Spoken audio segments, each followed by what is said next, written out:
This great brick has changed billions of lives. I mean playing with it, by the way, though I don't doubt you could probably beat someone to death with it if you really wanted to. I mean, it survived the bombing, for Christ's sakes. The Game Boy was the perfect portable console, even with its many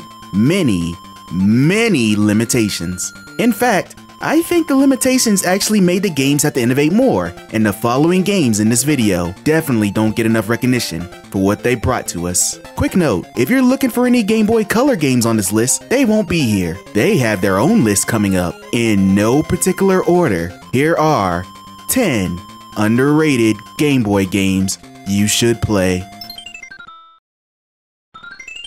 Now, TMNT beat-em-ups are not a new thing. Between the arcade, NES, Super Nintendo, and Genesis, people have had their fill of choice. The Game Boy even had their own set of games to hold over the mobile gamers. The first two are very basic, but for my money, I recommend you try TMNT 3. Teenage Mutant Ninja Turtles 3 Radical Rescue was released on the Game Boy in 1993 by Konami. You control Michelangelo as he gets back home to find all of his brothers missing, kidnapped by the Foot Clan. You must explore the map, defeat enemies, avoid traps, and go about finding pizza, keys, and other items in order to individually free your brothers to take on Shredder. This game is not linear like all the others. In fact, it could be classified as a Metroidvania. You can take on any boss you find to get a key to free the other turtles, who then become usable in-game. Each turtle is differentiated by their special abilities, like Michelangelo being able to float in the air using his nunchucks, and Raph being able to hide in a shell to protect from damage. This game is really pretty for a Game Boy game. The sprites are rather distinct, and exploring is actually really fun. The bosses can be challenging, but overall, it's worth it to check this rather obscure game out.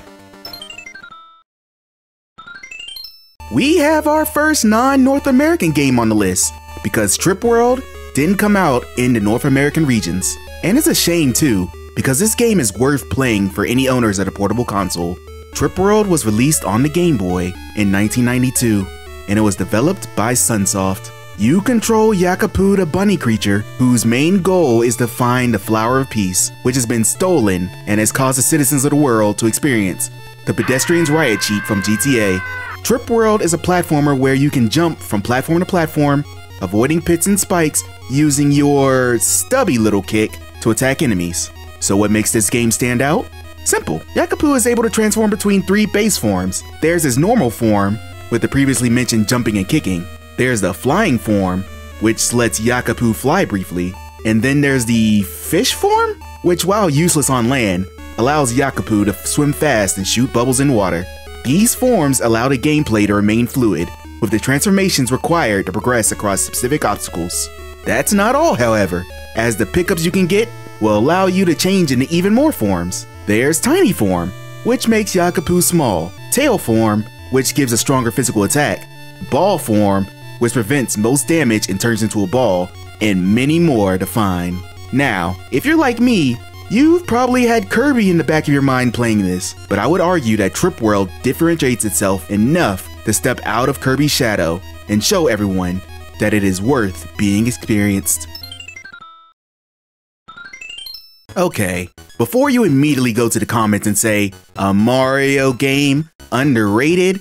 L plus ratio plus you were never on, Dre. Let me explain. I don't think Super Mario Land 2 is too underrated in terms of the Game Boy. Everyone who's played it knows it's great. But I think it's underrated in terms of the Mario franchise as a whole. Super Mario Land 2 6 Golden Coins was released on the Game Boy in 1992 and made by, well, Nintendo. This sequel to the 1989 Super Mario Land is superior in every way, and I feel no guilt in saying that. Being released after Super Mario World, this game directly takes sprites from the game, and for a Game Boy game, it looks great, even though it's only black and white or green on the Super Game Boy. Everything is distinct with new additions on existing sprites. Everything else that was created specifically for this game is also great. Backgrounds and new enemies? Great. The music? Amazing. Wario? Yes, this is the first appearance of Wario in the series, and of course, he's the main bastard. This game usually gets left out of the best of Mario games list, and I really disagree with that. Give this game its due. before the terrifying first sprite Wario comes after you. James Bond 007 was released on Game Boy in 1998? Huh? I'm surprised this wasn't for the Game Boy Color. Anyway, this game was made by Sapphire and published by Nintendo. Now, what would you expect the gameplay for a 007 game to be? The console games were either FPS or action shooters, so does this game match? Well, no actually. This game is actually a Legend of Zelda style adventure game. And no, I'm not kidding. You control James Bond across a couple of different missions, walking around a scrolling screen across a map layout, talking to various bystanders, finding items, and solving puzzles around fetch quests while laying the smackdown on various enemies. While this sounds like a mess and a half, it's actually a real tight bundle of fun. The game can actually suck you in when you're questing across the map to find new tools to help grant you access to new areas. And while the combat is pretty basic, every new item helps out against the harder gun-wielding enemies. And with the James Bond property being represented, franchise players like M, Q, and Oddjob all show up, bringing with them an air of legitimacy to the Savvy Spy series. This game may be a little oddity that you really have to play to believe. Gargoyles Quest was released on Game Boy in 1990 by Capcom. This game is a spin-off of the Ghosts and Goblins franchise and is actually the first game in its own series that continued on the NES as Gargoyles Quest in 1992 and the Super Nintendo as Demon's Quest in 1994. You play as Firebrand, the annoying fucker who killed many Arthurs in his day. Firebrand must venture across the Ghoul realm, gathering items and upgrades while fighting against the Destroyers so he can become the Protector, Red Blaze, at least in theory. The most accurate way I can describe this game is Zelda 2. You have two gameplay styles, one overhead like an RPG map screen, and the other a side-scrolling platformer, just like Zelda 2. With Firebrand though, you have access to different abilities than Link, such as hovering, wall climbing, and different projectiles that can all be upgraded, leading to a different gameplay feel from Zelda 2.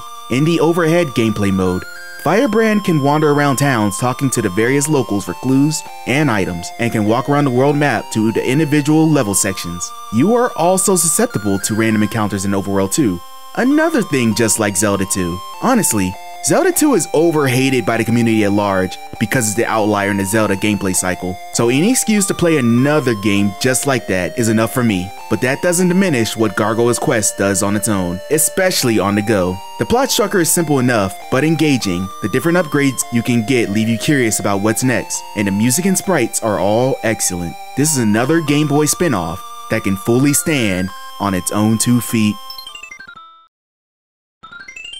Kid Dracula was released for the Game Boy in 1993 by Konami. It is a sequel/remake of the early released Famicom title, Akumajo Special, Boku Dracula-kun, and is considered a part of the Konami Castlevania franchise.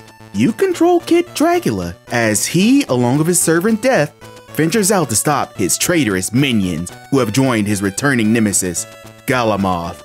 Kid Dracula, though, has forgotten most of his spells, so it requires you, the player, to defeat each boss in each level in order to recover each spell. If you are a fan of simple platformers, this is the game for you, especially on the go.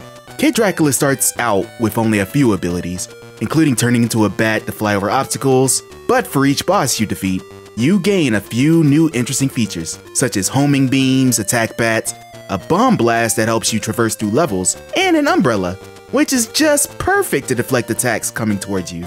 As dark and classical the Castlevania series is as a whole, Kid Dracula is an interesting departure with its kid-friendly aesthetic, but is worth checking out if you are even the tiniest bit interested in the gameplay and the lore.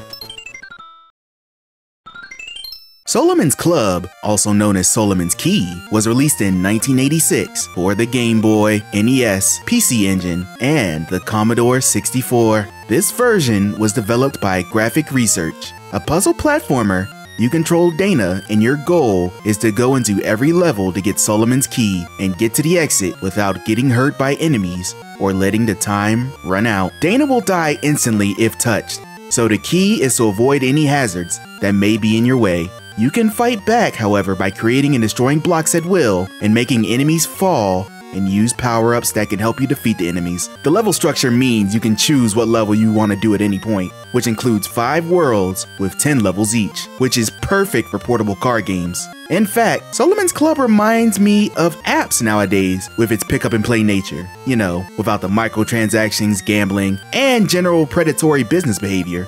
You can continue on with a password given after every cleared stage, so you can continue on, slowly working your way across the game, finding secrets until eventually you beat it and feel on top of the world. And then you start over again because dang, this game is addictive. Mania was released for the Game Boy in 1997 and developed by Pax Softnica.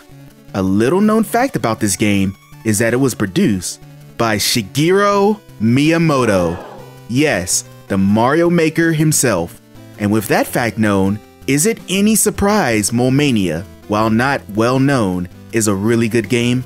You play as Muddy Mole, a family man who has had his family stolen from him by Jinbei, a grumpy farmer, and the ruler of the land. So I'm guessing it's Alabama. You must solve screen after screen, moving objects and throwing and pulling black balls to make your way to the next area. The main feature distinguishing Mania is the option to dig underground, which is used extensively in some puzzles. Sometimes you may want to avoid an enemy this way, sometimes you just need to get to the other side of a particularly ornery object blocking your progress. The ingenuity between the use of these few mechanics makes solving puzzles particularly delightful. Going from level to level, you can really start to see the developers' minds working as they crafted a fun experience for anyone who gave it a chance. This game never received a proper sequel, which is a shame. I feel like a Mania app would actually be pretty popular, hopefully with less loot boxes for new hats though. Uh-oh, we got another non-North American release game on the list. Man, the Japanese and Europeans were really petty to us pure non-violent and holy Americans. Hammer and Harry, Ghost Building Company was released on Game Boy in 1992, and it was made by Irem and Atlas. This game is actually the 3rd game in the Carpenter Gen series, with the previous 2 coming out on arcade and Famicom. You control Harry, who's just a simple Japanese carpenter trying to save the love of his life, his hometown. Oh, and I guess this lady right here. This game is a beat 'em up, with Harry wielding his trademark hammer against a variety of ghosts and ghouls coming to take him down. Harry can swing in all 4 directions and attack in the air with his hammer. His downswing is actually a ground pound move, which will stun enemies briefly. This game is pretty simple. Walk around the crazy environment, defeat all the enemies, move on. It's monotonous, but for the Game Boy, which is built around quick playing, it will entertain you dearly. The game isn't too hard to find online, so if you ever want a quick beat 'em up to keep you busy on a car ride, go ahead and look this way. Now I want to remind everyone that the Game Boy is built around portable gaming, yes? Games don't have to be super complicated or complex to keep your bratty children occupied on the ride to the Euthanasia Center.